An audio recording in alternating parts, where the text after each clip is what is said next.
اللهم محمد صلی اللہ علیہ وسلم محمد صلی اللہ علیہ وسلم صلو علیہ صلاۃ و سلام علیک یا رسول اللہ۔ محترم حاضرین و سامعین، قابل قدر بزرگوں، دوستوں، نوجوان ساتھیوں، عزیز بچوں، السلام علیکم ورحمۃ اللہ وبرکاتہ۔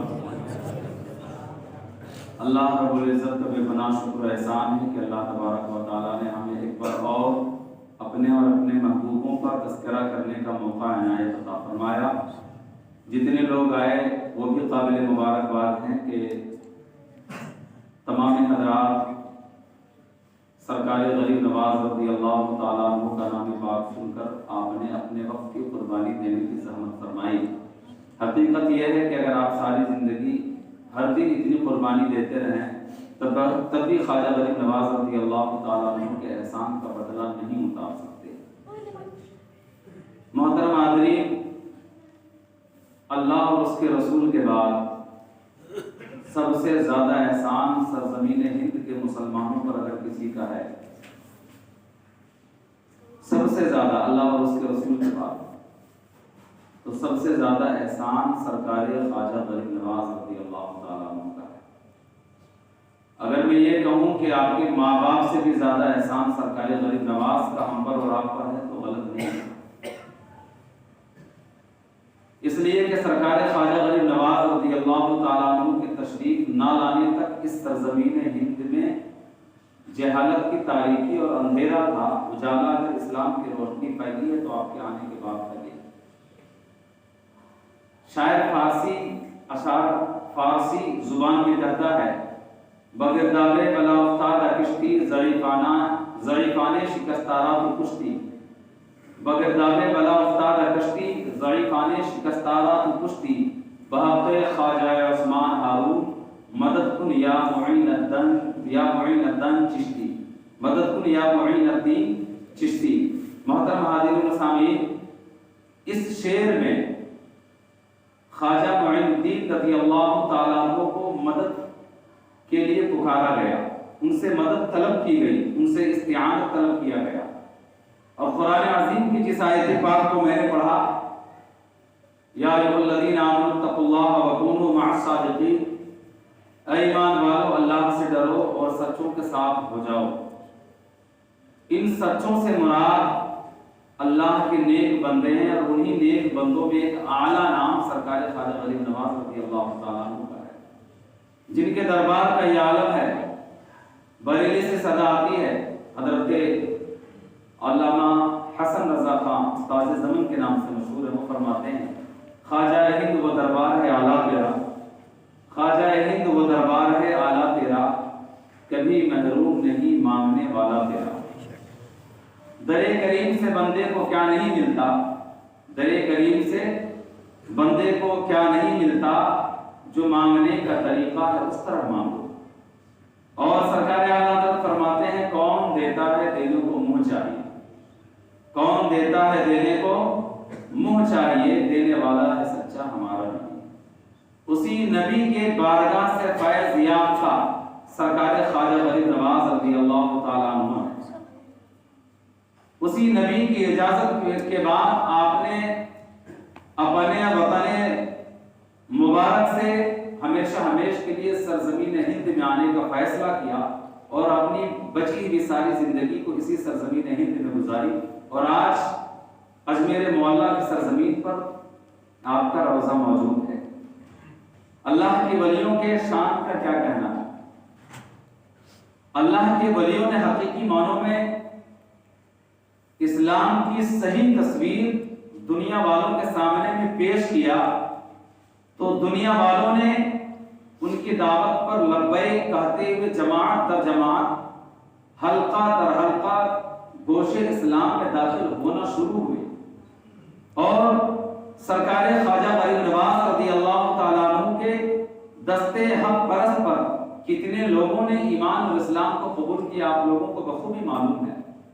کم و بیش 90 لاکھ کا تذکرہ کتابوں میں آیا ہے، وہ بھی اسی نبی کا کلمہ پڑھنے والے تھے جس نبی کا کلمہ ہم اور آپ پڑھتے ہیں، وہ بھی اسی قرآن کو پڑھنے والے تھے جو قرآن ہم صبح و شام تلاوت کرتے ہیں، وہ بھی اسی نبی کی سنت پر عمل کرنے والے تھے جس سنت کی تعلیم حدیث مبارکہ میں دی گئی، آخر کیا وجہ ہے کہ سرکار خواجہ غریب نواز رضی اللہ تعالیٰ عنہ کے دست حق پرست پر کم و بیش 90 لاکھ لوگوں نے اسلام کو قبول کیا، اور ہم جیسے لوگوں کی بات تو گھر والے سننے کے لیے تیار نہیں ہیں؟ ہم تو 90 لوگوں کی اصلاح نہیں کر سکتے، لیکن سرکار خواجہ غریب نواز نے 90 لاکھ جہنمیوں کو جنتی بنا دیا۔ ہر ایمان والا جنتی ہے، اس میں کوئی شک ہے کسی کو، لیکن کون سا ایمان والا مراد ہے؟ وہ ایمان والا مراد ہے جو اس دنیا سے جاتے جاتے ایمان کے ساتھ جائے، وہ نہیں کہ دنیا کی زندگی میں نماز روزہ کرتا رہا، حج زکات کرتا رہا، اور اولیاء اللہ کی شان میں گستاخی بکتا رہا، انبیاء کرام کی شان میں گستاخی بکتا رہا، نبی پر درود و سلام پڑھنے سے نفرت کرتا رہا۔ وہ ایمان والا مراد نہیں ہے۔ ایمان والا تو وہ مراد ہے جیسا ایمان والا خواجہ غریب نواز بنا کر چلے گئے، وہ ایمان والا مراد ہے۔ محترم حاضرین و سامعین، آج کی اس پرفتن ماحول میں اپنی مال و جائیداد سے زیادہ، اپنی مال و ثروت، اپنے کاروبار اور اپنی جان سے زیادہ حفاظت کی ضرورت اپنے ایمان کی ہے۔ جان کی حفاظت، مال کی حفاظت کرنا کوئی بڑی بات نہیں ہے، سب لوگ کر لیتے ہیں، لیکن ایمان کی حفاظت وہی کر سکتا ہے جس پر اللہ کا خاص کرم ہو جائے، جس کے اوپر بزرگان دین کی نگاہ کرم ہو جائے، ورنہ ایمان کے چوروں کی کمی نہیں۔ ایمان کے چور گلی گلی ٹولے ٹولے میں گھومتے پھرتے ہیں۔ آج کے دور میں سب سے زیادہ ضرورت اس بات کی ہے کہ اپنے ایمان کو بچایا جائے، آخرت کے اوپر جو آپ کا ایمان اور عقیدہ ہے اسے مضبوط کیا جائے۔ اگر اسے آپ مضبوط کرنے میں کامیاب ہو جاتے ہیں تو آپ سے زیادہ عقل مند اور آپ سے زیادہ کامیاب انسان کوئی ہو ہی نہیں سکتا۔ اور اگر آپ نے ساری دنیا حاصل کر لی اور ایمان کی دولت آپ سے رخصت ہو گئی تو آپ سے بے وقوف کوئی نہیں ہو سکتا۔ درود شریف کا ہدیہ پیش کریں صلی اللہ علیہ نبی کے نبی کی والہ صلی اللہ علیہ وسلم۔ صلاۃ و سلام علیک یا رسول اللہ صلی اللہ تعالی علیہ وسلم۔ محترم حاضرین و سامعین، جمعہ کے دن اعلان ہوا اور ابھی بھی مائک سے اعلان ہوا، میں نہیں سمجھتا ہوں کہ اتنے کم لوگوں کے کانوں ہی تک آواز پہنچی ہوگی۔ بہت مسلمان بستے ہیں یہاں پہ، اگر کوئی ایسا موقع آ جائے تو آپ کو ان کی تعداد کا صحیح اندازہ ہو جائے گا، لیکن اس کے باوجود کانوں تک آواز جانے کے باوجود مسجد تک نہ آنا اس بات کی دلیل ہے کہ آپ اپنی زبان میں کچھ اور دعویٰ کرتے ہیں اور آپ کے دل میں کچھ اور چلتا ہے۔ اگر زبان اور دل ایک ہوتا تو آج غریب نواز کے نام پر آپ مسجد غوثیہ میں ہوتے۔ بہت افسوس کے ساتھ کہنا پڑ رہا ہے، اور میں سمجھتا ہوں کہ اعلان کی ضرورت کیا ہے؟ کیا ہمیں اور آپ کو نہیں پتا کہ سرکار خواجہ غریب نواز رضی اللہ تعالیٰ عنہ کا عرص پاک کب ہے؟ ہمیں تو خود بغیر اعلان کے چل کے آنا چاہیے۔ ان کا اتنا بڑا احسان ہے ہم پر، اتنا بڑا احسان ہے کہ ساری زندگی میں اس احسان کا بدلہ نہیں چکا سکتے، تو ایک دن کی قربانی دینے میں ہم دائیں بائیں کرنے لگتے ہیں۔ اس سے ہمارے اور آپ کی محبت کا اندازہ لگایا جا سکتا ہے کہ ہم سرکار خواجہ غریب نواز سے کتنی عقیدت اور کتنی محبت رکھتے ہیں۔ آپ کیا سمجھتے ہیں کہ سرکار خواجہ غریب نواز رضی اللہ تعالیٰ عنہ آپ کی اس محفل کا محتاج ہے؟ نہیں، یہ محفل اگر ہم نے سجائی ہے نا تو اپنی بگڑی بنانے کے لیے سجائی ہے، سرکار خواجہ غریب نواز کے لیے نہیں سجائی ہے۔ ان پر تو اللہ کی رحمتیں دن رات صبح و شام برس رہی ہیں، ہم پر کب برسیں گی اسی بہانے کو تلاش کرنے کے لیے در حقیقت ہم لوگوں نے خواجہ غریب نواز کی محفل کو سجایا۔ محترم حاضرین سامعین، ان بزرگوں کی زندگی کیسی رہی ہے، اور کیا ان بزرگوں نے صرف نماز، روزے، حج، زکات اور تسبیحات، قرآن کی تلاوت کے علاوہ خدمت خلق کس انداز میں کیا؟ آج کے اس پرفتن ماحول میں اگر ہم نمازی بن جا رہے ہیں، اگر ہم قرآن کی تلاوت کرنے والا بن جا رہے ہیں، اور اگر ہم حج کرنے والا بن جا رہے ہیں، روزہ رکھنے والا بن جا رہے ہیں، تو کہیں نہ کہیں حقوق العباد میں ہم کمیاں کرتے ہوئے نظر آ رہے ہیں۔ حقوق العباد، اپنے بھائیوں کے حقوق، اپنے والدین کے حقوق، اپنے بچوں کے حقوق، اپنے پڑوسیوں کے حقوق ہم ادا کرنا نہیں جانتے۔ ان بزرگوں کی زندگی کا یہ عالم ہے کہ انہوں نے انسان تو انسان، حیوانوں کے حقوق بھی ادا فرمائے، چرند و پرند کے حقوق بھی ادا فرمائے ہیں، سانپ بچھو کے حقوق بھی ادا فرمائے ہیں، جانوروں کے حقوق بھی ادا فرمائے ہیں۔ آئیے میں آپ کو لے چلوں حضرت سیدنا شیخ کبیر احمد رفاعی رحمۃ اللہ علیہ کے بارے میں۔ جانتے ہیں یہ کون ہے؟ حضور غوث پاک رضی اللہ تعالیٰ عنہ کے دور کے بزرگ ہیں۔ آپ کا کیا مرتبہ ہے؟ بزرگان دین کی یہ محفل انہی کے نام سے سجائی گئی ہے۔ آپ ملاحظہ فرمائیں شیخ کبیر احمد رفاعی رحمۃ اللہ تعالی علیہ یہ وہ شخصیت ہے جو اپنے مقام پر رہ کر، اپنی سرزمین پر رہ کر دیگر عبادت و ریاضت کے ساتھ آقا کریم علیہ الصلوۃ والتسلیم کی بارگاہ میں صلاۃ و سلام پیش کرنے کا خاص اہتمام فرماتے تھے۔ لیکن جب زندگی میں وہ لمحہ قریب آیا کہ آقا کریم علیہ الصلوۃ والتسلیم کے روضے پر حاضری نصیب ہوئی، آقا کی بارگاہ میں حاضر ہوئے، آپ نے سلام پیش کیا بارگاہ نبی میں، اور یہ عریضہ بھی ساتھ میں پیش کیا کہ یا رسول اللہ، یا حبیب اللہ صلی اللہ تعالی علیہ وسلم، ہم اپنی زمین سے آپ پر سلام پڑھتے تھے تو فرشتے میرا سلام لے کے جاتے تھے اور آپ کی بارگاہ سے سلام کا جواب لے کر آتے تھے۔ یا رسول اللہ، یا حبیب اللہ، اللہ نے ہمارے لیے وہ دن لایا کہ آج ہم آپ کے روضے پر موجود ہیں، آج یہ کبیر احمد رفاعی آپ کی بارگاہ میں سلام پیش کرتا ہے اور فرشتوں کے ذریعے سے جواب نہیں چاہتا، آپ کی آواز میں جواب کو طلب کرتا ہے۔ سیدنا شیخ کبیر احمد رفاعی رحمۃ اللہ تعالی علیہ نے جب آقا کے روضے پر حاضر ہو کر سلام پیش کیا ہے، آقا کو پردہ کیے ہوئے کم و بیش 550 سال کا عرصہ گزر چکا ہے۔ کتنا؟ تو زندہ ہے واللہ، تو زندہ ہے واللہ، میرے چشم عالم سے چھپ جانے والا۔ 550 سال کا عرصہ کم و بیش گزر چکا ہے۔ شیخ کبیر احمد رفاعی آقا کی بارگاہ میں سلام پیش کرتے ہیں، آقا کریم علیہ الصلوۃ والتسلیم اپنی آواز میں اس سلام کا جواب عنایت عطا فرماتے ہیں۔ شیخ کبیر احمد رفاعی آقا کی بارگاہ میں دوسرا عریضہ پیش کرتے ہیں کہ یا رسول اللہ، یا حبیب اللہ صلی اللہ تعالی علیہ وسلم، میں آپ سے مصافحہ بھی کرنا چاہتا ہوں، میں آپ سے ہاتھ ملانا چاہتا ہوں، یا رسول اللہ میری اس حقیر سے عرضی کو آپ اپنی بارگاہ میں قبول فرمائیں۔ اللہ کے نبی صلی اللہ تعالی علیہ وسلم نے شیخ کبیر احمد رفاعی کے اس درخواست کو قبول فرمایا۔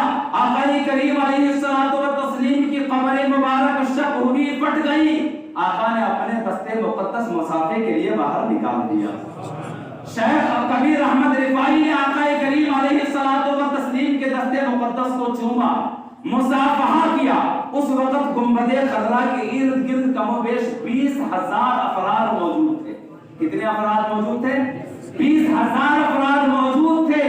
جب شیخ کبیر احمد رفاعی آقا کریم علیہ الصلوۃ والتسلیم کے وصال کے 550 سال بعد مصافحہ کر کے پیچھے واپس تشریف لا رہے ہیں، سب لوگ آپ کو مبارکبادی دے رہے ہیں کہ کبیر احمد رفاعی بہت بہت مبارک ہو، آقا سے تم نے مصافحہ کر لیا۔ اسی اثنا میں شیخ کبیر احمد رفاعی کی نظر حضور غوث پاک پہ پڑی، کہنے لگے کہ چپ، حضور غوث پاک یہاں پہ موجود ہیں، سیدنا شیخ عبد القادر جیلانی یہاں پہ موجود ہے، چپ ہو جاؤ، شور شرابہ نہ کرو، ادب کا خیال رکھو۔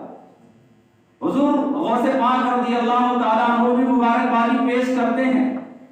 شیخ کبیر احمد رفاعی اس واقعے کے بعد جب اپنے وطن مبارک میں تشریف لے آئے، اپنے چند شہیدوں کے ساتھ ایک دن تشریف فرما تھے۔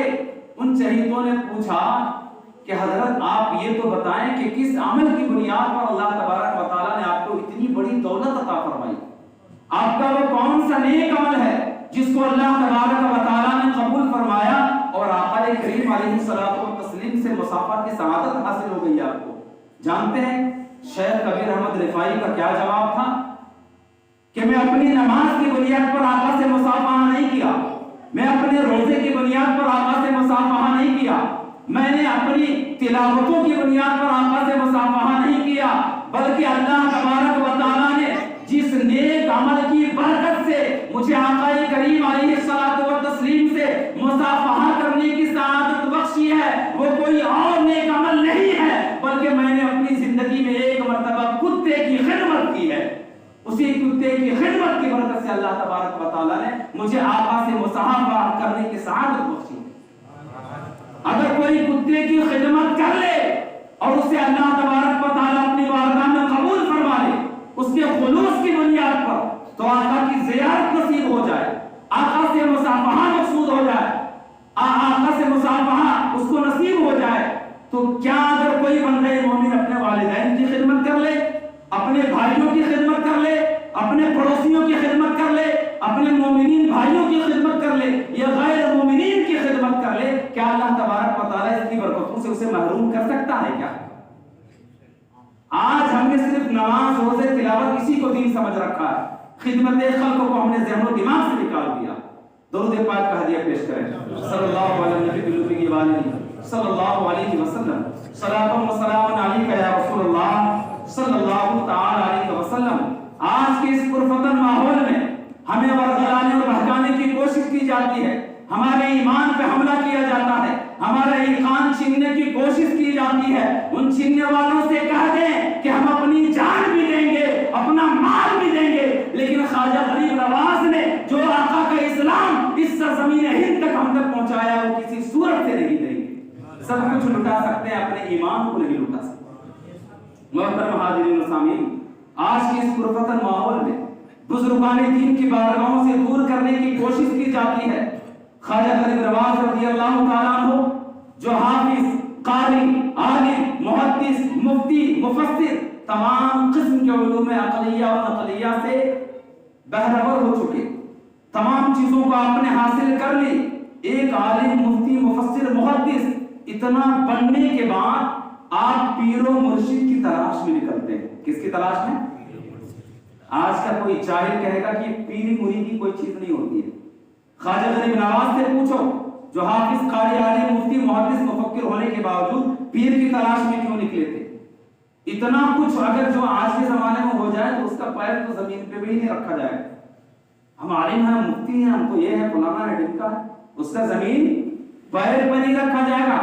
سرکار خواجہ غریب نواز اتنا کچھ ہونے کے بعد پیر و مرشد کی تلاش میں نکلتے ہیں۔ واقعہ لمبا ہے، میں شارٹ کر کے بیان کرتا ہوں۔ جب خواجہ عثمان ہارونی کی بارگاہ میں پہنچے تو خواجہ عثمان ہارونی نے جو جو طریقہ بتایا، جو جو وظیفہ بتایا، جس ترکیب سے قرآن پڑھنے کی ترکیب بتائی، جس طریقے سے وظیفہ کرنے کا طریقہ بتایا، ان تمام کو آپ نے ایک غلام اور خادم کی طرح بچا لایا، ان تمام چیزوں کو مکمل فرمائی۔ اس کے بعد آپ کو اللہ تبارک و تعالیٰ نے قبولیت کا درجہ عطا فرمایا۔ خواجہ عثمان ہارونی کو اپنے اس مرید پر بہت بڑا ناز تھا، اور جب خواجہ عثمان ہارونی کے ساتھ آپ خانہ کعبہ میں تشریف لے گئے تو غیبی ندا آتی تھی کہ اے معین الدین، میں نے تجھے قبول کر لیا۔ اتنا کچھ ہونے کے باوجود رب کی بارگاہ سے صدا، غیبی صدا آ رہی ہے کہ اے معین الدین، میں نے تجھے قبول کر لیا۔ خواجہ عثمان ہارونی نے رب کی بارگاہ میں دعا کی، تمہاری کو مولا، میرا یہ مرید ہے، تیری بارگاہ میں پیش کرتا ہوں، قبول فرما۔ تو غیبی ندا آئی تھی کہ میں نے قبول کر لیا۔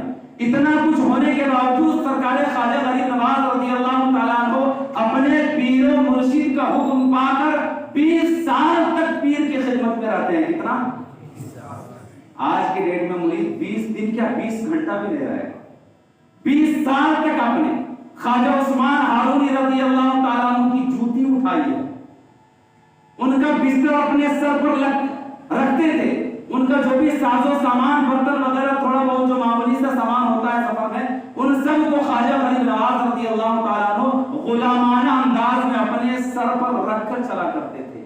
کیا سفر اور کیا حضر، ہر وقت خواجہ معین الدین چشتی اجمیری غریب نواز رضی اللہ تعالیٰ عنہ خواجہ عثمان ہارونی کی خدمت میں رہا کرتے تھے، مسلسل 20 سال تک خدمتیں کی۔ اور یہ میں کوئی قصہ کہانی اور بناوٹی باتیں نہیں بیان کر رہا ہوں، کسی بھی کتاب کو اٹھا دو جس میں یہ سب واقعات مل سکتے ہیں، خواجہ غریب نواز رضی اللہ تعالیٰ عنہ کی سواریہ عمری مل سکتی ہے، ان سب کتابوں میں آپ کو مل جائے گا کہ خواجہ معین الدین چشتی اجمیری غریب نواز نے 20 سال تک اپنے پیر و مرشد کی خدمت فرمائی۔ درود پاک کا ہدیہ پیش فرمائے صلی اللہ علیہ وسلم، صلاۃ و سلام علیک یا رسول اللہ صلی اللہ تعالی علیہ وسلم۔ حضرت علامہ عبد الوہاب شعرانی رضی اللہ تعالیٰ عنہ کہتے ہیں کہ پیر کامل کی کچھ علامتیں ہوتی ہیں، کچھ نشانیاں ہوتی ہیں۔ پیر کامل کی کچھ علامتیں اور کچھ نشانیاں ہوتی ہیں، ان میں سے 3 نشانیوں کو وہ بیان فرماتے ہیں کہ اگر پیر سچا ہے تو جب مرید کی نزا کا وقت آئے گا نا تو اس وقت بھی شیطان انسان کو بہکاتا ہے کہ مجھے خدا مان لو۔ کیا کہتا ہے شیطان؟ مجھے خدا مان لو. تو اگر ایسی کوئی نوبت آئے مرید کے ساتھ تو اس وقت پیر تشریف لاتے ہیں جب مرید نزع کے وقت میں ہوتا ہے. سبحان اللہ. اور جب مرید کو قبر میں اتارا جاتا ہے, دفن کیا جاتا ہے, منکر نکیر سوال کرنے کے لیے آتے ہیں تو سوالوں میں آسانیاں پیدا کرنے کے لیے پیر و مرشد تشریف لاتے ہیں. اور جب کل قیامت کا دن ہوگا, انسان کو اس کا نامہ اعمال ہاتھ میں ملے گا تو دائیں ہاتھ میں ملنے والوں کو نجات ملے گی اور بائیں ہاتھ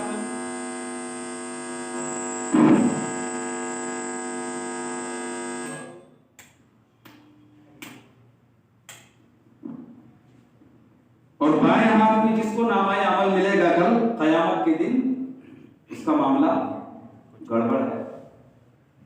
تو اس موقع پر پیر و مرشد دائیں ہاتھ میں نامہ عمل دلوائیں گے. اب میں آپ کو جس چیز کے لیے میں نے یہ تینوں باتیں عرض کی وہ بیان کرتا ہوں. سلطان الہند حضرت خواجہ معین الدین چشتی اجمیری غریب نواز رضی اللہ تعالیٰ عنہ کے ایک پیر بھائی کا انتقال ہوا. اس کے جنازے میں آپ تشریف لے گئے. لوگوں نے تجہیز و تکفین کے بعد اس کو جب قبر میں اتار دیا اور دفن کے عمل سے فارغ ہو گئے تو سلطان الہند خواجہ غریب نواز رضی اللہ تعالیٰ عنہ پیارے نبی کی پیاری سنت پر آجائیگی کے مطابق جب پیارے آقا کسی مردے کو دفن فرمایا کرتے تھے تو تھوڑی دیر تک وہاں رکا کرتے تھے. ہمارے اور آپ کے خواجہ غریب نواز رضی اللہ تعالیٰ عنہ رکے ہوئے تھے. آپ کے چہرے سے کچھ پریشانی کے آثار ظاہر ہوئے, آپ غمگین ہو گئے اور تھوڑی دیر کے بعد آپ مسکرانے لگے. یہ تمام کیفیت آپ کے چاہنے والے دیکھ رہے تھے. جب قبر سے واپسی ہو گئی تو آپ کے چاہنے والوں نے پوچھا کہ میرے آقا, آپ جب جنازے میں تشریف لے گئے تھے, جب میت کو دفن کیا جا چکا تو میں نے یہ چیز دیکھا کہ آپ کے چہرے پر پریشانی کے آثار ہم نے دیکھا, لیکن تھوڑی ہی دیر کے بعد ہم مسکرانے لگے, کیا اس کی وجہ ہم جان سکتے ہیں؟ سلطان الہند حضرت خواجہ غریب نواز رضی اللہ تعالیٰ عنہ بیان کرتے ہیں کہ جب میرے اس پیر بھائی کو قبر میں دفن کیا گیا اور منکر نکیر سوالات کے لیے آئے تو عذاب کے فرشتے آ گئے. کون سے فرشتے آ گئے؟ عذاب کے فرشتے آ گئے. میت نے تکلیف اور پریشانی محسوس کی, میرے پیر بھائی نے پریشانی محسوس کی. تھوڑی ہی دیر پریشانی محسوس کی تھی کہ خواجہ عثمان ہارونی پیر و مرشد تشریف لے آئے. جب میں نے اپنے پیر و مرشد کو دیکھا تو مسکرانے لگا. اللہ والوں کی نگاہ سے یہ پردے اٹھا دیے جاتے ہیں. کوئی دنیا میں آج ایسا بندہ موجود ہے جسے ہم اور آپ جانتے ہوں, حالانکہ دنیا میں اللہ کا نیک بندہ نہ ہو تو دنیا کا نظام ہی نہ چلے, لیکن ہمارے اور آپ کی جانکاری میں کوئی ایسا بندہ ہو جو یہ بتائے کہ قبر والوں پہ کیا گزر رہا ہو؟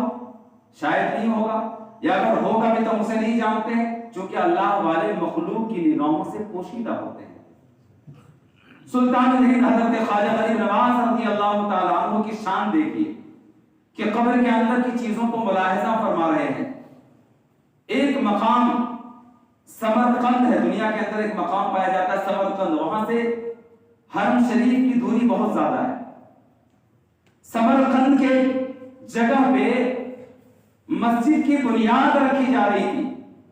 خواجہ غریب نواز رضی اللہ تعالیٰ عنہ بھی وہاں پہ موجود تھے.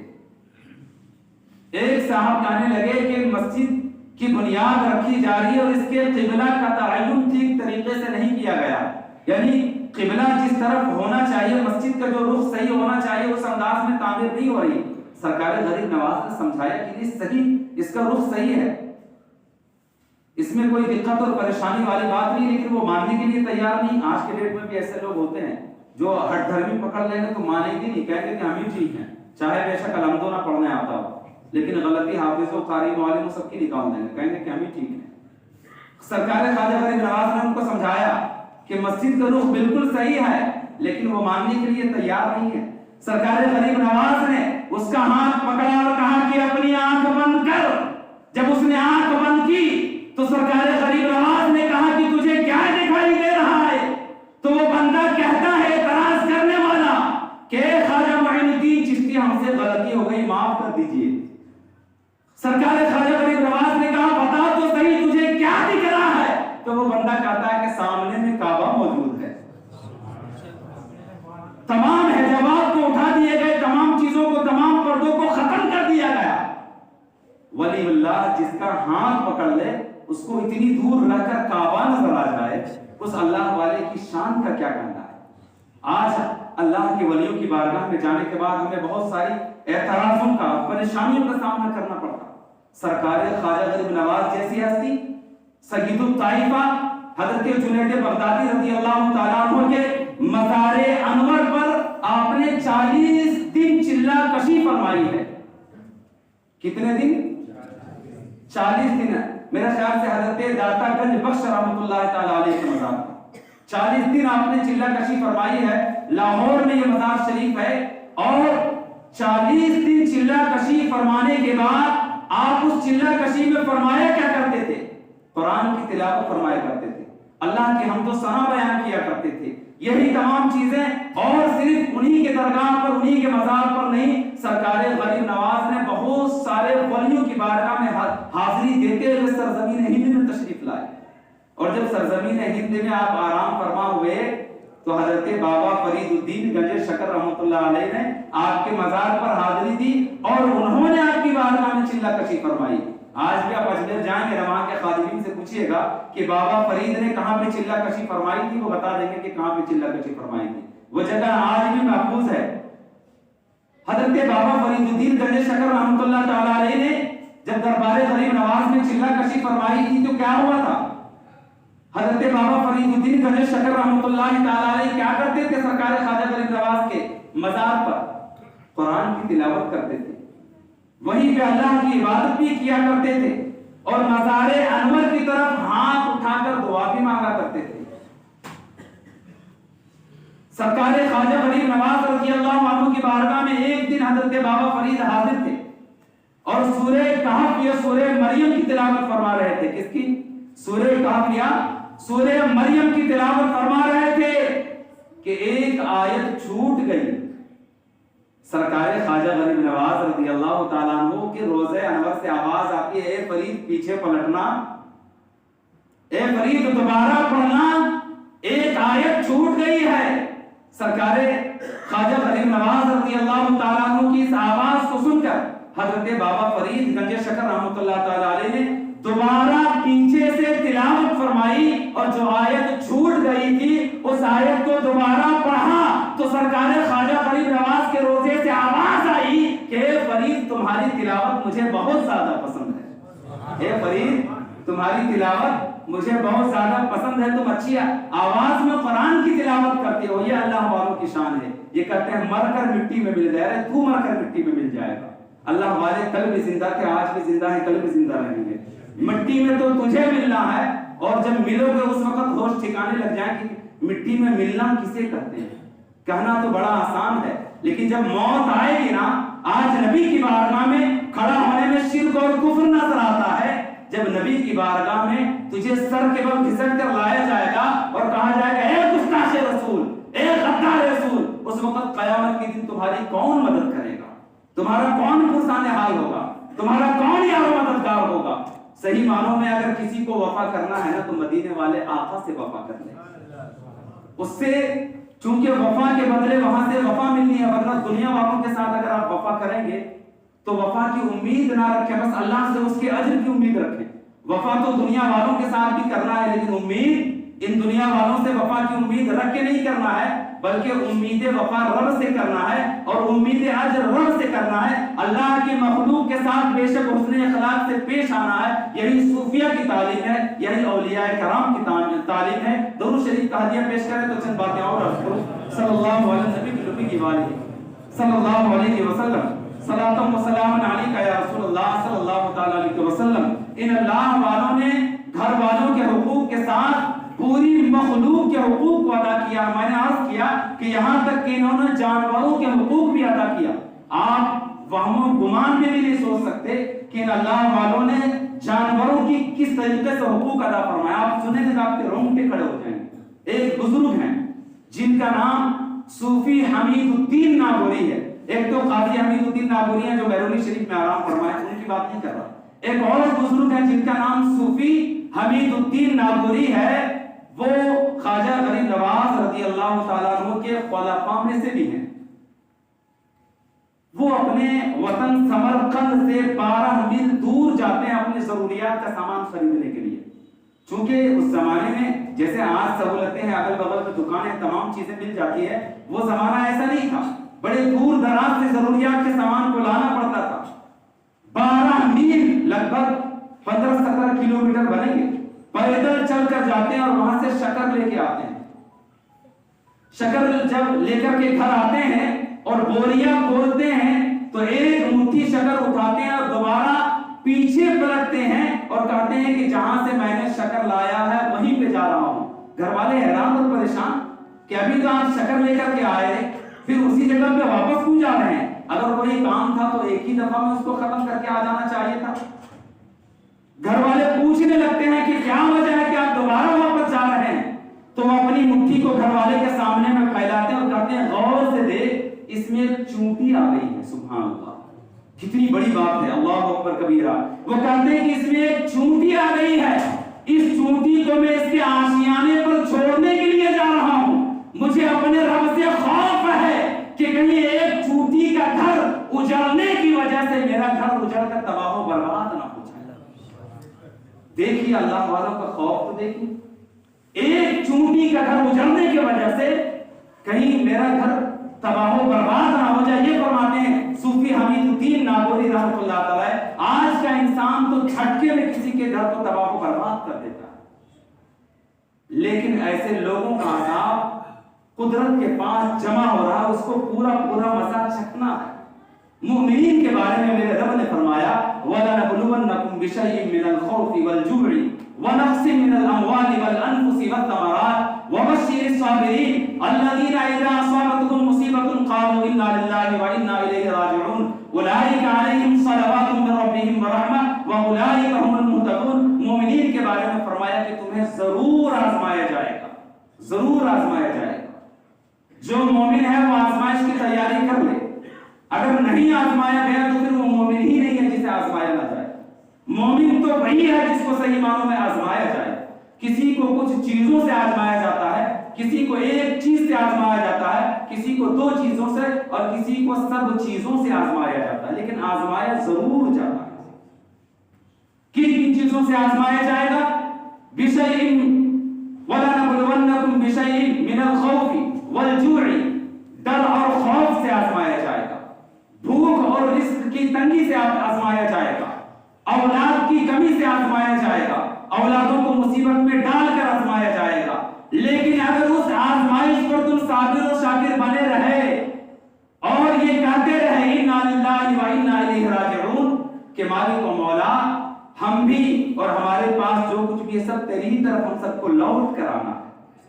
وَبَشِّرِ الصَّابِرِينَ، تو اللہ تبارک و تعالیٰ فرماتا ہے ان صبر کرنے والوں کو خوشخبری دے دو۔ اور جب بندہ یہ کہتا ہے اِنَّا لِلَّهِ وَإِنَّا إِلَيْهِ رَاجِعُونَ کہ بے شک مالک و مولا ہم تیری ہی طرف لوٹنے والے ہیں، تو ہماری چیزوں کی کیا اہمیت ہے؟ تب اللہ تبارک و تعالیٰ ایسے خوش نصیب سے کیسا راضی ہوتا ہے جو بندہ آزمائش میں کامیاب ہو جاتا ہے۔ قرآن عظیم کی آیتیں کہہ رہی ہیں کہ اللہ تبارک و تعالیٰ ان پر درود بھیجتا ہے۔ سبحان اللہ، جو بندہ صبر میں کامیاب ہو جاتا ہے اس پر اللہ تبارک و تعالیٰ درود بھیجتا ہے۔ اولئک علیہم صلوات من ربہم ورحمۃ واولئک هم المہتدون، اور انہیں ڈگری عنایت کی جاتی ہے، ایک سند دیا جاتا ہے کہ یہی لوگ ہدایت یافتہ ہیں۔ آج مسلمان گھبراتا ہے کہ ہم پریشانی میں غیب سے مدد نہیں آتی ہے، دعائیں قبول نہیں ہوتی ہے۔ ایک سوال آپ سے ہوگا میرا، کیا آزمائش کا کیا مطلب ہوتا ہے؟ امتحان کا کیا مطلب ہوتا ہے؟ اگر کسی کا امتحان لینا ہو تو وہ امتحان سب سے پہلے لیا کیوں جاتا ہے؟ لیا اس لیے جاتا ہے تاکہ اس کو کوئی ڈگری اور سند دی جا سکے، لینے کا مقصد یہ ہوتا ہے۔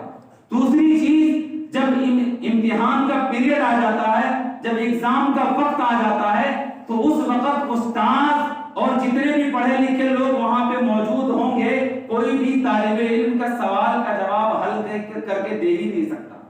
بلکہ اس کو اپنی مرضی پہ چھوڑ دیا جاتا ہے، جو لکھنا ہے لکھو، تاکہ اس کی قابلیت کا پتہ چلے کہ کتنا قابل ہے۔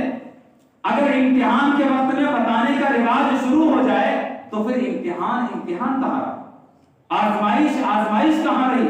رب کے غیبی خزانے میں کسی قسم کی کوئی کمی نہیں ہے، لیکن میرا رب جب ہمیں آزما رہا ہے اور اس آزمائش میں گویا کہ آپ یوں سمجھیں کہ آپ امتحان ہال میں ہیں، ایگزامینیشن ہال میں ہیں، اور وہاں پہ اگر آپ کا ٹیچر آپ کے سوال کا جواب حل کر دے تو یہ طریقہ غلط ہے یا صحیح ہے؟ غلط ہے نا۔ صحیح طریقہ تو یہ ہے کہ آپ آزمائش میں خود بخود سوال کا جواب دیں، پھر اس کے مطابق آپ کو ڈگری ملے گی، سند ملے گی۔ جب امام حسین رضی اللہ تعالیٰ عنہ کی شہادت کی خبر مشہور ہوئی تھی تو حضرت علی نے کیا دعا کی تھی؟ خاتون جنت نے کیا دعا کیا تھا؟ آقا کریم نے کیا دعا کیا تھا کہ مالک و مولا آزمائش میں ثابت قدم رکھ۔ کیا کہا تھا؟ آزمائش میں میرے نواسے کو ثابت قدم رکھ۔ اگر ایک مرتبہ نبی دعا کر دیتے کہ آزمائش کو ٹال دے تو اللہ تبارک و تعالیٰ فوراً ٹال دیتا۔ ایک مرتبہ خاتون جنت دعا کر دیتی کہ امتحان کو ٹال دے تو اللہ تبارک و تعالیٰ فوراً ٹال دیتا۔ لیکن میرے آقا جانتے تھے، حضرت علی مرتضیٰ جانتے تھے، خاتون جنت جانتی تھی کہ جتنی بڑی آزمائش ہے اتنا ہی بڑا رب کی طرف سے انعام و اکرام کا وعدہ کیا گیا۔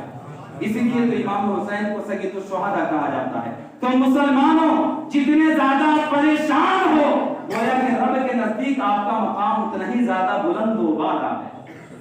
جتنی بڑی آزمائش کسی کی ہوگی رب کے نزدیک اس کا مقام اتنا ہی زیادہ بلند و بالا ہوگا، اور جتنی چھوٹی آزمائش سے کسی کو چھوڑ دیا جائے گا گویا کہ وہ اس لائق ہی نہیں ہے کہ اللہ تبارک و تعالیٰ اس سے بڑی آزمائش کو لے۔ بڑی آزمائش کو اللہ تبارک و تعالیٰ اپنے چہیتے بندوں سے لیا کرتا ہے، اپنے محبوب بندوں سے لیا کرتا ہے۔ آپ تاریخ پڑھیے نا، آپ کی نگاہیں کھل جائیں گی، آپ کی نگاہوں سے پردے اٹھ جائیں گے کہ اللہ تبارک و تعالیٰ نے دنیا میں سب سے زیادہ میرے آقا و مولا حضور تاجدار مدینہ صلی اللہ تعالیٰ علیہ وسلم کو آزمایا۔ سب سے زیادہ تکلیفیں میرے آقا نے جھیلی ہیں، اور سب سے اونچا مرتبہ رب کی بارگاہ میں میرے آقا کی سوا کسی کا نہیں۔ درود شریف کا ہدیہ پیش کریں صلی اللہ علیہ وسلم۔ صلاۃ و سلام علیک یا رسول اللہ صلی اللہ تعالی علیہ وسلم۔ محترم قادرین المسامعین، عبادت و ریاضت کے ساتھ خدمت خلق اور اللہ کی تمام مخلوقات کی تعظیم کریں۔ آخری بات عرض کر کے اس سرزمین ہند میں ہم جیتے ہیں، سرکار خواجہ غریب نواز رضی اللہ تعالیٰ عنہ کا کیا طرز عمل تھا، کس طریقے سے آپ نے زندگی گزاری خدمت خلق کے معاملے میں۔ آخری بات پہنچا کر میں آپ کے سامنے سے رخصت ہو جاؤں گا، چونکہ اہل کمیٹی کے مشورے کے مطابق 10 سے 10:15 کے بیچ میں اس پروگرام کو ختم بھی کرنا ہے۔ ان کی عزت و تعظیم اپنی جگہ مسلم، اور ظاہر سی بات ہے جب بڑے بزرگ مشورہ دیتے ہیں تو ان مشوروں کی تعظیم کرنا چھوٹوں پر فرض بھی ہے، کیوں غلط تو نہیں، اور آپ لوگوں کو کل ڈیوٹی بھی جانا ہے۔ سرکار خواجہ غریب نواز رضی اللہ تعالیٰ عنہ کی زندگی مبارک کا ایک پہلو ہے کہ اجمیر معلیٰ کے سرزمین پر ایک مرتبہ وہاں کے غیر مسلم بھائی سرکار خواجہ غریب نواز کے بارگاہ میں حاضر ہوئے اور کہا کہ سرکار، راجہ نے ہماری لگان میں کافی اضافہ اور بڑھوتری کر دی ہے، ہم پر وہ بوجھ محسوس ہو رہا ہے، آپ کہہ دیں تاکہ اس لگان کو یا تو ختم کر دیا جائے یا تو کم کر دیا جائے، یا تو ختم کر دیا جائے یا تو کم کر دیا جائے۔ سرکار خواجہ غریب نواز رضی اللہ تعالیٰ عنہ ان کے اس عرضی کو اپنی بارگاہ میں قبول کرتے ہیں اور ایک تحریر لکھتے ہیں۔ آنے والے اپنی عرضی پیش کر کے اپنے اپنے گھروں کو لوٹ گئے۔ رات ہوئی تو سرکار خواجہ غریب نواز رات ہی میں اجمیر معلیٰ سے دہلی کے لیے روانہ ہو گئے اور تیزی سے چلتے ہوئے دہلی تشریف لے آئے۔ حضرت خواجہ قطب الدین بختیار کاکی رحمۃ اللہ تعالی علیہ، جو آپ کے مرید اور آپ کے خلیفہ ہیں، بہت چہیتے مرید اور چہیتے خلیفہ، ان کی بارگاہ میں آئے۔ اچھا، بادشاہ کون تھا جس نے لگان بڑھائی تھی؟ آپ کے مرید کا مرید۔ کون تھا؟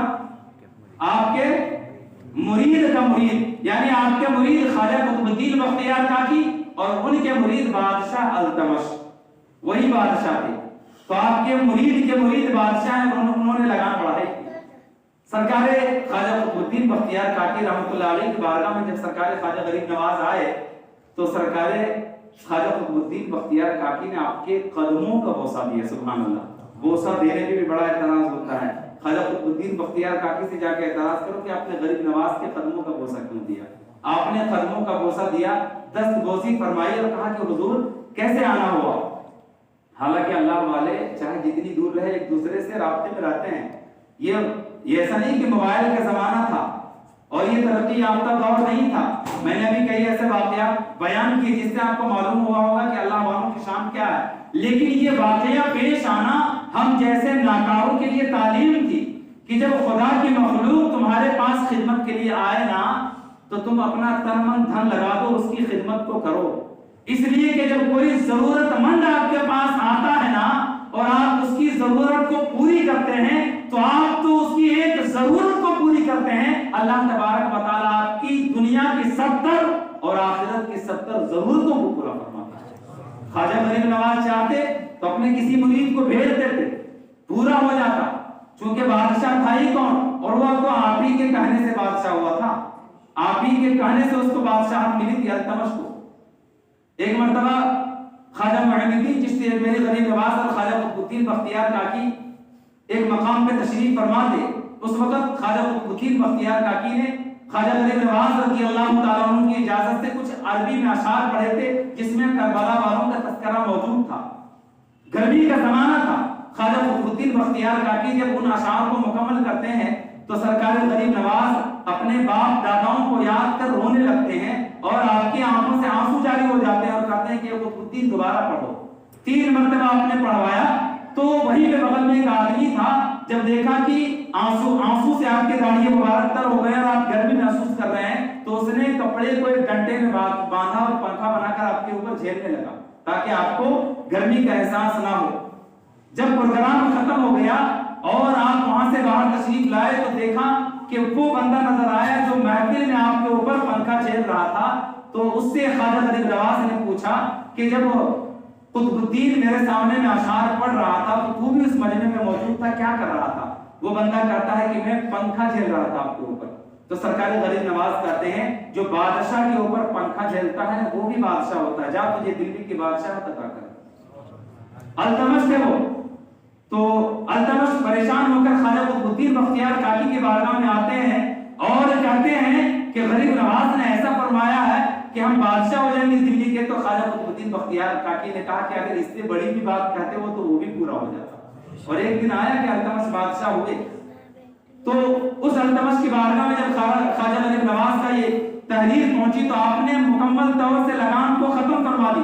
پھر خواجہ غریب نواز واپس اجمیر چلے گئے اور جو ہندو بھائی غیر مسلم بھائی آئے تھے لگان کو معاف کروانے کے لیے ان کے سامنے میں آپ نے پرچہ دکھایا کہ یہ دیکھو تمہارا لگان معاف ہو گیا. تو وہ لوگ حیرت اور تعجب میں کہ اتنی جلدی کس نے کام کروائی. تو سرکار خواجہ غریب نواز نے کہا تھا کہ یہ کام اس ناچیز نے خود انجام دیا ہے.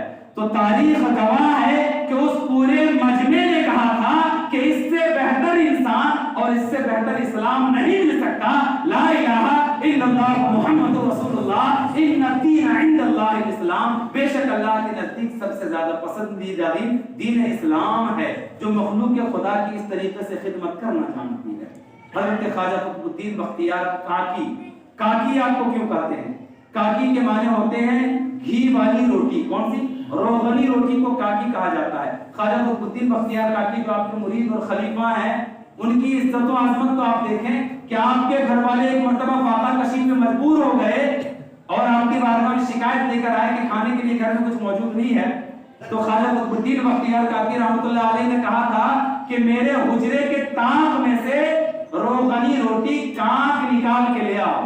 کانٹ نکال کے لے آؤ. اس کے بعد سے گھر والوں کا یہی دستور ہو گیا تھا کہ ہر دن گرما گرم روٹی نکال کے لاتے تھے اور کھاتے تھے. تناول فرماتے تھے. یہ غیر کی مدد ہوتی ہے اللہ والوں کی. محترم حاضرین و سامعین وقت ختم ہو چکا.